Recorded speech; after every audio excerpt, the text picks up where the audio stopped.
자, 오늘 오전에 일본이 우리나라를 백색 국가에서 제외하기로 결정을 했죠. 여기에 대해서 남은 절차는 무엇일지 또 우리가 구체적으로 어떤 영향 받는지 살펴보도록 하겠습니다. 국제통상 전문가십니다. 송기호 변호사 연결하겠습니다. 안녕하십니까? 네, 안녕하세요. 예, 최근에 일본 다녀오셨다면서요? 네, 그렇습니다. 지금 이 백색 국가 제외 조치가 일본의 위안부 그리고 강제동원 피해자가 일제 강점기의 반인도적 행위로 인해서 받은 그 고통에도 불구하고 오히려 일본 정부가 우리 사법 주권을 침해하면서 이 화이트리스트 제외라는 그런 하나의 폭거를 저질렀는데 네. 일본에 가서 일본 신문과 인터뷰도 하고 또 국회의원도 만나면서 이번 이 백색 국가 제외 조치가 얼마나 부당한 것이고 특히 반도체 세계 핵심 소재 부품을 개별화로 바꾼 것이 WTO 위반이 그리고 강제동원 피해자를 위해서 그동안 우리 정부가 어떤 노력을 했는지 그런 걸 좀 설명하는 그런 자리를 좀 기회를 가졌습니다. 예, 방금 현지 언론과도 인터뷰 진행하셨다고 하셨는데 예. 그 현지 언론들이 그 송 변호사께 어떤 질문들 하던가요?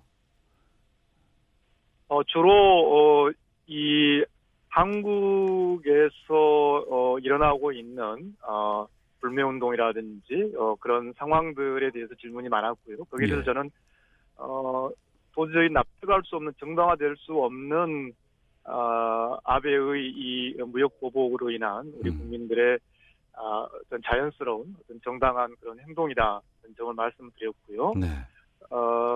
그렇지만은 이 아베의 행정 조치, 이 아베의 무역 보복이 일본 안에서도 일본 산업계 그리고 일본 전문가들 속에서도 어떤 지지를 못 받고 있는 점, 네. 그리고 이 조치가 안보 조치라는 명분으로 나오고 있지만 도대체 어떠한 구체적인 안보적 사유로 한국에게 이러한 조치를 하는지를 일본 산업계나 일본 전문가 그리고 일본 시민사회 단체도 대단히 의문시하고 있는 점 그런 점들을 서로 공유하고 왔습니다. 네.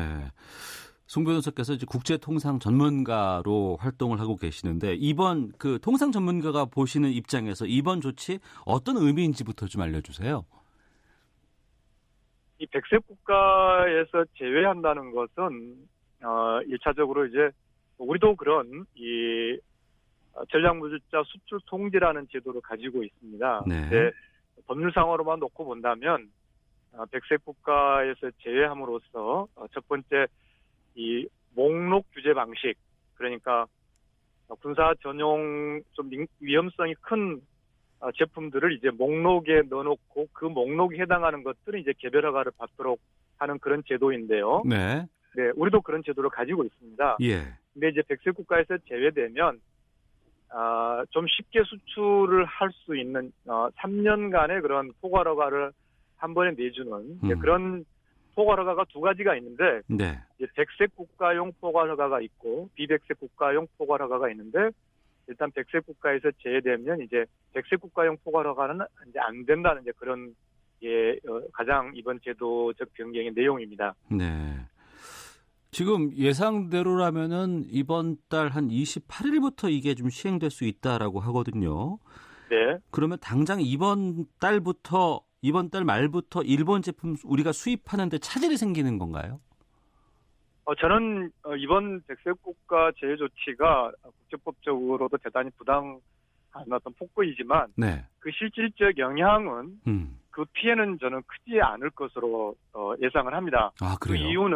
그 이유는 첫 번째 이 조치가 일본 수출, 일본 산업계의 피해를 동시에 발생시키고 있기 때문에 네. 제가 일본에서 여러 가지 상황을 보면서 아직까지는 일본 산업계가 당장 어떤 전반적인 피해라든지 전반적인 어떤 수출 허가 지연이라고 하는 그런 상황이 생기지 않고 있기 때문에 네. 방관하고 있는 상황이지만 지금 아베 총리가 필수적 안보 어떤 이 조치를 정당화할 어떠한 안보적 사유도 제시하지 못하면서 네. 일본 수출업계의 무역에 차질을 빚을 정도의 그런 상황까지 발생시킨다면 저는 대단히 어떤 큰 반발이 있을 것으로 생각합니다. 네. 네, 그리고 두 번째 이유는 이 조치를 안보라는 틀 속에서 그런 명분을 가지고 그걸 이제 빌려와서 아베 총리가 조치를 취하고 있기 때문에 이 조치를 세게 하려면 네. 그것을 감당할 수 있는 어떤 심각한 안보 사유가 있어야 일본 산업계나 일본 국민들이 그걸 수용할 텐데 지금까지는 도대체 왜 이 조치를 왜 한국으로 우리가 물건을 기술을 팔려고 하는데 왜 이것을 규제하려고 하는 것인가 도대체 뭐지? 이런 생각들을 일본 현지 산업체들은 많이 가지고 있습니다. 네. 그런 한계가 있는 것이고 마지막으로는요. 네.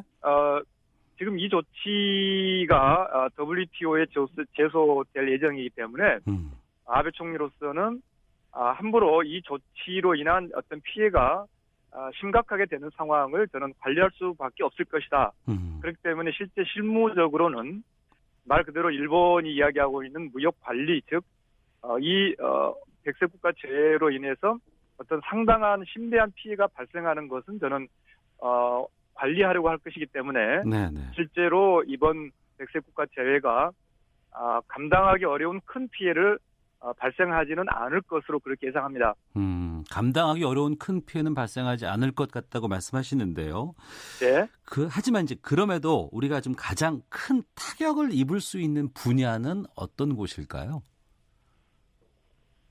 물론 이제 아까 말씀드렸다시피 우리가 큰 타격을 우리만 보는 게 아니라 우리가 큰 타격을 본다는 것이 그만큼 우리가 그것을 일본에 많이 의존하고 있다는 것일 텐데 그것은 상대적으로 일본의 입장에서 봤을 때는 그 제품과 기술을 그렇게 대량으로 구입할 수 있는 곳이 우리밖에 없다는 것을 의미하기도 합니다. 동시에.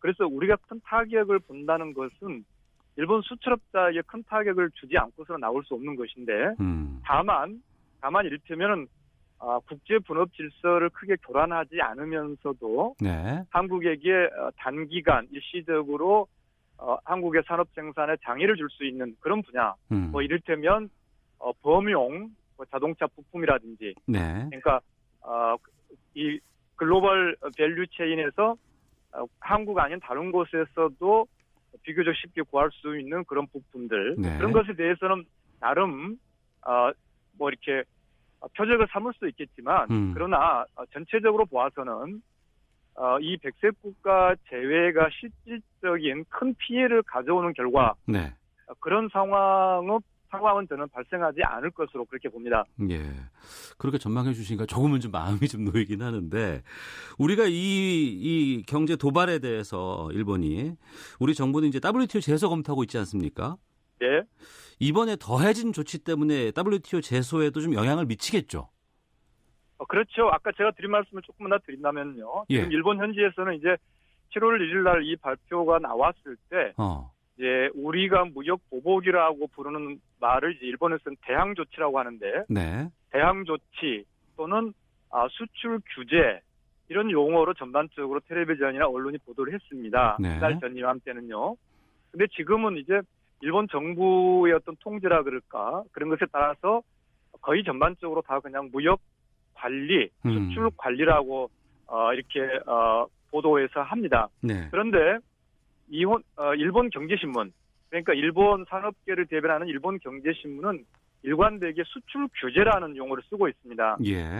즉 이 상황을 일본 산업계가 이것이 일본 수출 산업에 실질적인 피해가 발생하는 것에 대해서 굉장히 민감하게 지금 촉각을 두고 있는 것이고 이미 우리와 일본이 지난 16년간 이 백색 국가라는 그런 틀 속에서 서로 긴밀하게 경제적으로 연결되어 왔기 때문에 설령 이것이 백색 국가에서 제외된다 하더라도 즉 이미 이제 제외됐으니까요. 백색 국가에서 제외되어 홍콩이나 싱가포르, 대만과 같은 그런 비백색 국가와의 그런 무역거래가 된다 하더라도 그것이 실질적으로 큰 피해를 주는 방식으로는 저는 나오지 않을 것으로 생각을 하고요. 지금 말씀하신 WTO 제소 관련해서는 이 화이트리스트에서 제외됐다는 것 자체도 저는 충분히 제소 사유이고 또 동시에 이것이 실무 과정, 즉 일본 경제산업성에서의 허가 절차에서 어떻게 규정이 되느냐. 네. 무슨 말씀이냐면 지금 이제 오늘 개정하겠다고 한 것은 시행령이고요. 예. 이 시행령이 이제 이달 말에 시행이 되면 그 시행을 위한 구체적인 시행 세칙 고시를 만들어야 되는데 네. 그 고시에서 아까 말씀드린 비백색 국가용 포괄 허가 지금 홍콩, 싱가포르, 대만으로의 교역에서 이용되고 있는 네.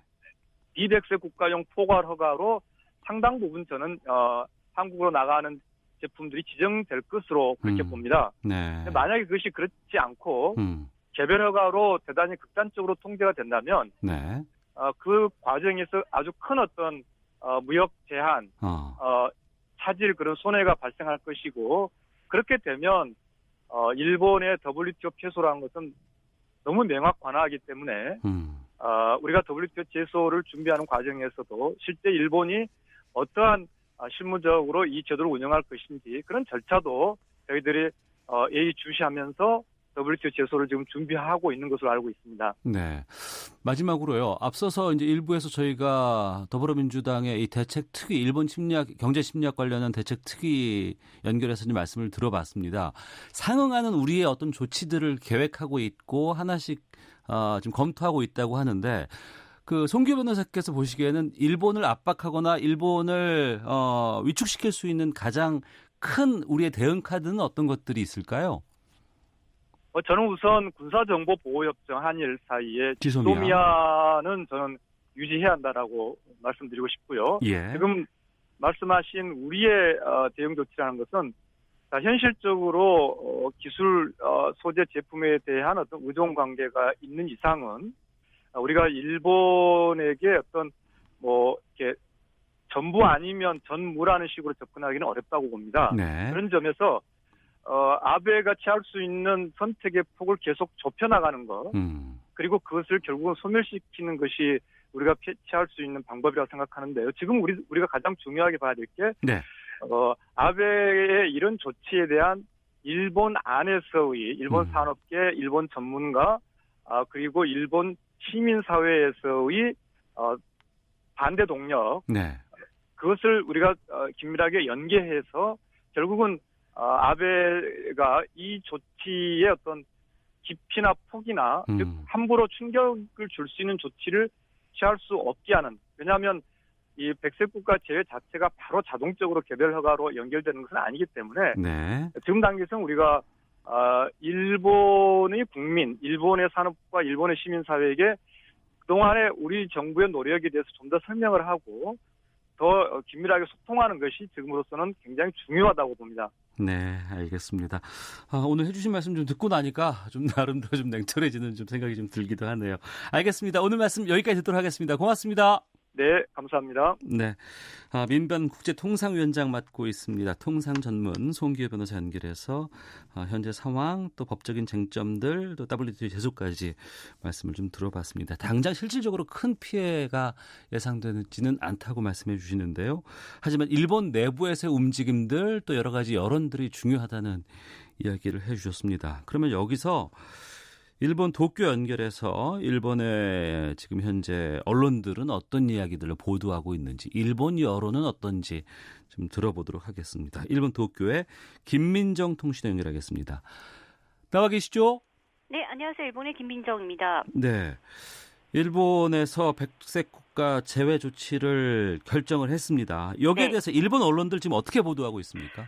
일단 어제 오늘 내내 이미 백색 국가 제외 조치가 이루어질 것이라고 보도를 했고요. 예. 정부가 발표를 한 이후에는 이번 조치에 대해서 이제 일본 정부의 입장을 전하고 있습니다. 네. 마인치 신문은 스가 관방장관이 오늘 오전에 기자회견을 열고 철저히 한국 수출 제도와 운용에 대해 불충분한 점을 포함한 운영면의 문제라며 한일 관계에 영향을 주는 조치는 아니다라고 얘기했다고 전하고 있고요. 한편 지지통신은 한국 청와대가 유감을 표명했다고 전했습니다. 있습니다. 아사히 신문은 이제 어제 강경화 장관이 화이트국 배제를 중지해달라고 요청을 했는데 고노 외무상이 국제법 위반 시정 조치를 하라면서 여전히 징용 피해자 재판이 국제법 위반이라고 일본이 주장을 하고 있다고 보도를 했습니다. 네. 그리고 이제 지금 방금 나온 니혼 게이자의 신문을 보면은요, 예. 이번에 경제산업성이 100색 국가를 그룹 A, 그룹 B, C, D 그리고 B 화이트국으로 나누기로 했는데 네. 현재 이제 이번 조치에 따라서 한국은 지금까지 이제 A라고 볼 수 있었는데 예. 앞으로 이제 그룹 B에 해당이 된다고 합니다. 그룹 B는 리투아니아 등 발트 3국 수출 관리 제도에 참가하며 일정한 요건을 충족시키는 나라와 지역에 해당을 하는데 네. 이제 자세하게는 어떻게 될지는 다시 발표가 될 것이라고 합니다. 그 정리를 하면은 총 27개의 그 화이트리스트 포함 국가가 있었고 거기에 우리나라가 있다가 빠진 것인데 네. 그것이 그러니까 화이트리스트에 포함된 국가는 A로 보고 그 이후에도 네. B, C, D로 나오는데 우리는 B에 포함시켰다. 네, 그럼 지금까지 이제 화이트 국간이 아니냐 두 개만 있었는데 네. 일본이 이번에는 그룹을 이제 화이트 국가를 A, B, C, D로 나누고 그 이외에 비화이트국으로 나누고 있는데 네. 일단 이제 한국은 이제 화이트 국가 중에서 B라는 최고는 아니고 그 다음 단계에 들어간다 이렇게 나뉘고 있습니다. 아, 그렇군요. 이번 일본 정부의 결정에 대해서는 일본 언론들은 어떤 평가를 내리고 있습니까? 마인츠 신문은 일단은 이번 조치가 우대 조치를 철회하고 다른 아시아 국가와 똑같은 수순을 밟으라는 것이기 때문에 금지 조치는 아니다라고 덧붙이고 있고요. 이제 니혼게이자의 신문도 한국의 수출 관리 조치가 엄격화되었다면서 화이트직이 지금 말씀하셨듯이 27개 중에서 한국이 이제 최초로 제외가 된 나라며 일본 국민들 4만여 명을 대상으로 일본 정부가 조사를 한 결과 95%가 이번 조치에 찬성했기 때문에 이뤄진 이제 그런 조치다라고 얘기를 하고 있습니다. 또 더불어서 이런 수출 규제가 한국의 급소를 찌르는 효과적인 일격이었지만 절대로 일반적인 무역 제한이 아니라 한국에 했던 특별한 조치를 그만두는 것이며 일본 정부로서는 정당한 행위라고 이제 니혼 게이자 신문은 주장을 하고 있고요. 예. 교도통신은 역사 문제에서 발달된 한일 갈등이 통상에서 안보 분야까지 확산이 되면서 더 심화될 가능성이 나타났다고 덧붙이고 있습니다.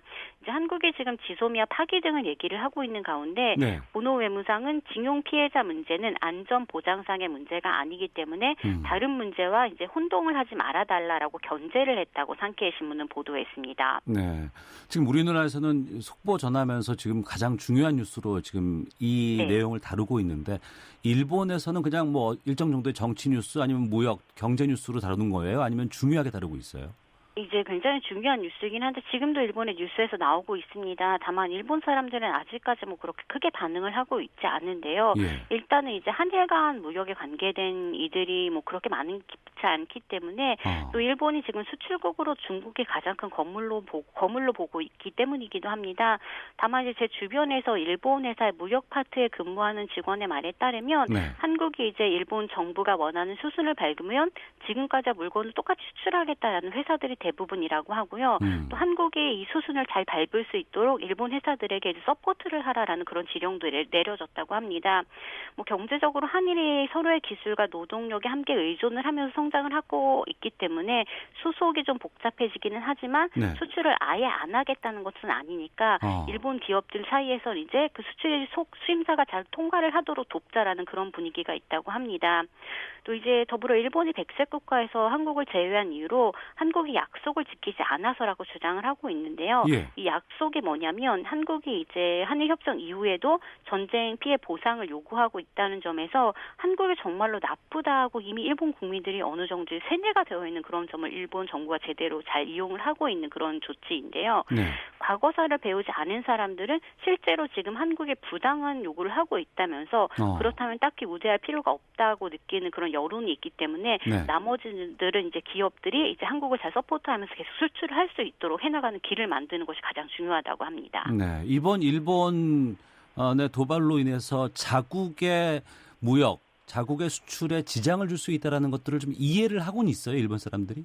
네, 물론입니다. 일단은 지금 츠시마 우리 대마도라고 부르는 곳은 오늘 뉴스를 보면 네. 실제로 한 40% 정도 7월 달에 한국 단체 손님이 비었기 때문에 오늘 뉴스에도 나왔는데 지금까지는 한국 사람들이 길거리를 다니고 있는데 오늘 뉴스에는 길거리를 다니는 사람이 한 명도 없었습니다. 그렇기는 츠시마라는 어떤 지자체 하나가 무너질 수 있다라는 그런 기사도 나와 있습니다. 아, 그렇군요. 알겠습니다. 말씀 고맙습니다. 네, 감사합니다. 네, 일본 도쿄의 김민정 통신원 연결해서 현지 언론 보도 어떻게 나가는지 살펴봤고요.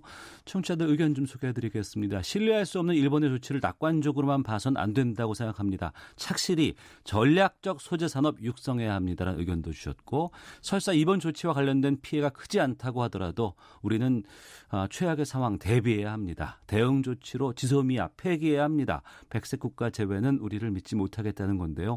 군사정보 제공은 당연히 하면 안 되는 것 아닐까요? 라는 여러 다양한 의견들 보내주고 계십니다.